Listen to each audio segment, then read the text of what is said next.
Hi everyone, welcome back to my channel. ఈరోజు మనము రిషబ్ శెట్టి మరియు రుక్మిణి వసంత్ నటించిన కాంతారా చాప్టర్ 1 మూవీ గురించి మాట్లాడుకుందాం.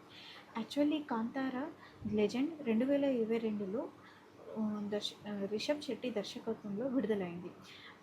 అయితే కాంతారా మూవీ ఇది ప్రీక్వెల్ మూవీ అన్నమాట.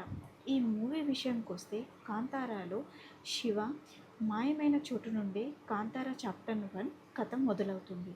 అసలు పంజలు వాసులు ఎక్కడి నుండి పుట్టుకొచ్చారు, ఎందుకని శివుడు వాళ్ళని అండగా నిలిచాడు వంటి ప్రశ్నలకు సమాధానాలతో సినిమా మొదలవుతుంది. కట్ చేస్తే తెగ నాయకుడు బెర్మే హీరోగా అడవిబిడ్డగా కనిపిస్తాడు.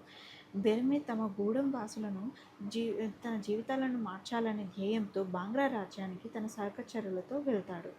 అక్కడ తను కనకవతి మరియు గుల్షన్లను కలుస్తాడు. వారితో మొదట్లో సమరానికి దిగా అక్కడ తన తెలివితేటలతో కాంతార ప్రాంతపు జెండాను ఎగరవేస్తాడు బెర్మే. ట్విస్ట్ ఏమిటంటే కాంతార ప్రజలతో బాంగ్లా రాజ్యపు మహారాజు మర్యాదపూర్వకంగా ఉన్నప్పటికీ తన తండ్రి ప్రతీకారాన్ని తీర్చుకోవడానికి ప్రయత్నిస్తూ ఉంటాడు.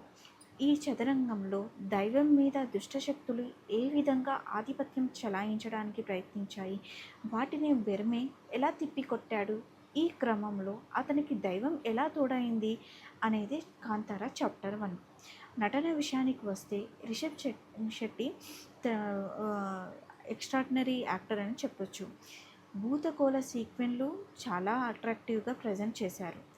సీన్స్ దగ్గర అయితే గూస్ బంప్స్ వచ్చే సన్నివేశాలు చాలా ఉన్నాయి, లెక్కలేనని కూడా చెప్పుకోవచ్చు. రుక్మిణి వసంత్ను ఈ సినిమాలో అట్రాక్టివ్గా అందాల రాక్షసిగా చూపించిన చిత్రం ఇదే అని చెప్పుకోవచ్చు.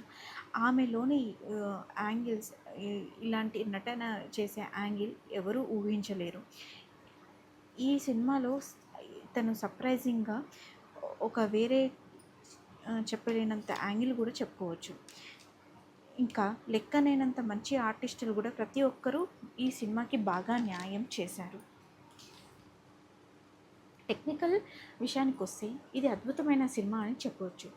జంతువుల గ్రాఫిక్స్ సీక్వెన్స్ అదిరిపోయాయి. ముఖ్యంగా పులి సీక్వెన్స్ చాలా న్యాచురల్గా ఉన్నాయి. నాకైతే బాగా నచ్చింది. మీరు కూడా మీ ఫ్యామిలీతో తప్పకుండా థియేటర్కి వెళ్ళి చూడండి. Thanks for watching my video. Please like and share and subscribe.